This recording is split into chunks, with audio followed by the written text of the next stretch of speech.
नमस्ते दोस्तों, कैसे हैं आप। स्वागत है आपका मेरे चैनल सुरुचि भारतीय में। मेरे सबसे पहले वीडियो में मैंने आप लोगों के साथ एक बच्चों की आदतें बदलने के लिए टिप शेयर की थी। उस टिप में मैंने आपको पॉकेट मनी की आइडिया बताई थी। उस आइडिया का काफ़ी लोगों को फ़ायदा हुआ और उन्होंने मुझे कॉल करके अपने फीडबैक भी दिए। कुछ लोगों को इससे कोई फ़ायदा नहीं हुआ, ऐसा भी मुझे फीडबैक मिला। तो ये टिप जब आप यूज़ करेंगे तो आपको कौन सी बातें ध्यान में रखनी है, उन बातों की लिस्ट लेकर मैं आपके लिए आई हूँ। सबसे पहले, जब आप बच्चे को पैसे दे रहे हैं पॉकेट मनी के रूप में, तो आप उसे कितने पैसे दे रहे हैं और उसके साथ कितने रूल लगा रहे हैं।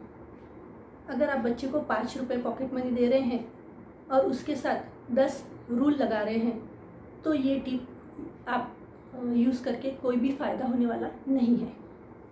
क्योंकि अगर आप 5 रुपये दे रहे हैं और बच्चे को 10-10 रूल्स लगा रहे हैं, तो वो बच्चे को पॉकेट मनी से कुछ भी मिलने वाला नहीं है। उसके पास जब कुछ बचेगा ही नहीं, तो फिर वो थोड़े ही दिनों में डीमोटिवेट हो जाएगा और बोलेगा मुझे पॉकेट मनी भी नहीं चाहिए और आपके कोई रूल भी नहीं चाहिए।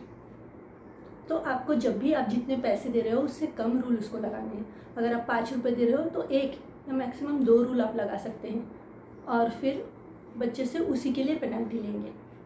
हर चीज़ के लिए आपको पेनल्टी नहीं लेनी है। अगर आपने 2 रूल लगाए हैं तो 2 रूल के लिए ही आपको पेनल्टी लेनी है। ऐसा बिल्कुल भी नहीं करना है कि दिन भर बच्चा कुछ भी गलती करता है तो आप उसके पॉकेट मनी को पेनल्टी ले लें। ऐसा बिल्कुल भी ना करें। जो रूल्स आपने लगाए हैं वो रूल आपको फॉलो करने हैं, तभी वो बच्चा भी फॉलो करेगा। ये हो गया पहला। उसके बाद अगर आप बच्चे को सुबह सुबह पॉकेट मनी दे रहे हैं तो बहुत ही बढ़िया है। या फिर आपका जो भी टाइमिंग है, दिन में एक बार आप डिसाइड कीजिए कब आपको पॉकेट मनी देना है और उसी समय आप पॉकेट मनी बच्चे को दें। ऐसा बिल्कुल भी ना करें कि आप कोई काम बच्चे को बोल रहे हैं और फिर उसको बोल रहे हैं कि अगर ये काम आप करोगे तो आपको हम ये पैसे देंगे। तो ये बहुत ही गलत होगा। बच्चे को इससे रिश्वत लेने की आदत पड़ जाएगी। आपको रिश्वत बहुत बड़ा वर्ड लग रहा होगा ये, लेकिन बच्चों के लिए रिश्वत ही होगी। थोड़े भी दिनों बाद आप देखेंगे कि बच्चा बिना पैसे दिए कोई काम करने के लिए ही तैयार नहीं है। आप जब भी उसे कोई काम बोलेंगे तो वो बोलेगा इसके लिए मुझे कितने पैसे मिलेंगे या मुझे इसके बदले में क्या मिलेगा। तो अगर आप ऐसी आदत बच्चे में नहीं डालना चाहते तो ये वाला इस तरीके से आप कभी भी पैसा बच्चे को मत ऑफर करें। आपको एक सवेरे सवेरे जो पॉकेट मनी मैंने जैसे शेयर किया था उसी तरह से पैसे देना है और उसके ऊपर जो पेनल्टी लगाई है उस तरह से उससे वो वापस लेनी है। हर काम के लिए आपको बच्चे को पैसा नहीं देना है। और एक बात कि जब आप बच्चे को पैसा दे रहे हैं, पॉकेट मनी जब आपने स्टार्ट किया, तभी आपको बच्चे के साथ बैठ के ये डिसाइड करना है कि वो पैसा वो किस चीज़ के लिए यूज़ कर सकता है और आपको उस पैसे को उस चीज़ के लिए उसे यूज़ करने देना है।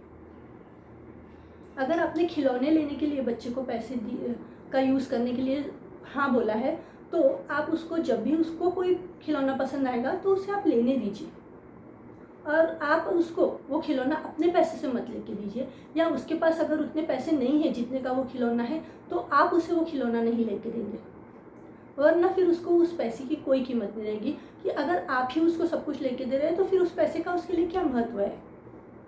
तो आपका ऐसा बिल्कुल भी नहीं करना है। अगर आपने डिसाइड किया है कि ये चीज़ आज के बाद आप ही अपने पॉकेट मनी से खरीदेंगे तो वो चीज़ उसको ही खरीदने देनी है, आपको उसको खरीद कर नहीं देनी है।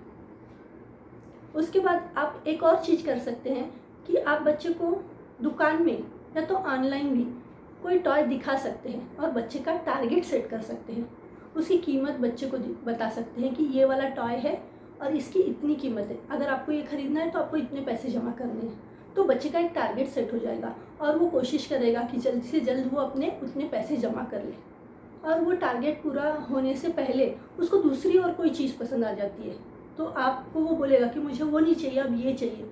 तो ऐसे वक्त में मैं जो करती हूँ वो मैं आपको बता रही हूँ कि आप बच्चे को बोलिए कि आप एक दिन पूरा सोच लो, आपको वो पुराना वाला टॉय चाहिए जो आपने डिसाइड किया था कि ये अभी जो आपको लग रहा है कि ये वाला मुझे चाहिए, आप आज से लेके कल तक सोच लीजिए।